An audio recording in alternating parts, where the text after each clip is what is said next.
Career ప్రారంభంలో కమెడియన్గా ఎన్నో super hit చిత్రాల్లో నటించిన ప్రియదర్శి ఈ మధ్యకాలంలో హీరోగా మారి వరుసగా సూపర్ హిట్స్ని అందుకుంటూ ముందుకు దూసుకుపోతున్న సంగతి తెలిసిందే.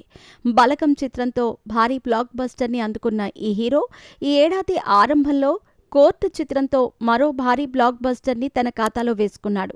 ఇదే ఊపులో ఆయన ఇంద్రకంటి మోహన్ కృష్ణ దర్శకత్వంలో సారంగపాణి జాతకం అనే చిత్రం చేశాడు. ఈ సినిమాకు మంచి పాజిటివ్ రివ్యూస్ అయితే బాగానే వచ్చాయి. కానీ ఎందుకో ఆ టాక్ జనాల్లోకి బలంగా వెళ్లలేకపోయింది. ఫలితంగా ఈ చిత్రం కమర్షియల్ ఫెయిల్యూర్గా నిలిచింది. కోర్టు ఊపులో వీకెండ్ వరకు డీసెంట్ గ్రాస్ని నమోదు చేయగలిగింది. కానీ ఆ తర్వాత మాత్రం దారుణమైన డ్రాప్స్ని సొంతం చేసుకుంది. అయితే చాలా సినిమాలు థియేటర్స్లో పెద్దగా ఆడకపోయినా ఓటీటీల్లో విడుదలైనప్పుడు మాత్రం మంచి రెస్పాన్స్ని సొంతం చేసుకుంటూ ఉంటాయి. అలా ఈ చిత్రం కూడా ఓటీటీలో విడుదలయ్యాక సూపర్ హిట్ అవుతుందని విశ్లేషకులు కొంతమంది అభిప్రాయపడ్డారు.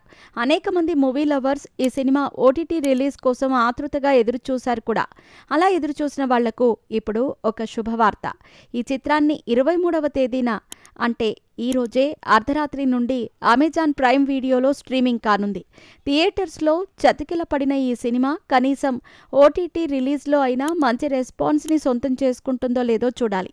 ఈ చిత్రంలో ప్రియదర్శితో పాటు వైవాహర్ష, వెన్నెల కిషోర్ ప్రధాన పాత్రలు పోషించారు. ఇంద్రగంటి మోహన్ కృష్ణ మేకింగ్ స్టైల్ నేటి తరం ఆడియన్స్కి నచ్చి ఉండకపోవచ్చు. కానీ ఆయన మేకింగ్కి ఒక ప్రత్యేకమైన ఫ్యాన్ బేస్ అయితే ఉంది. వాళ్లకు ఈ సినిమా ఖచ్చితంగా నచ్చుతుంది. మిగిలిన వాళ్లకు కూడా మంచిగా టైంపాస్ అయ్యే సినిమానే.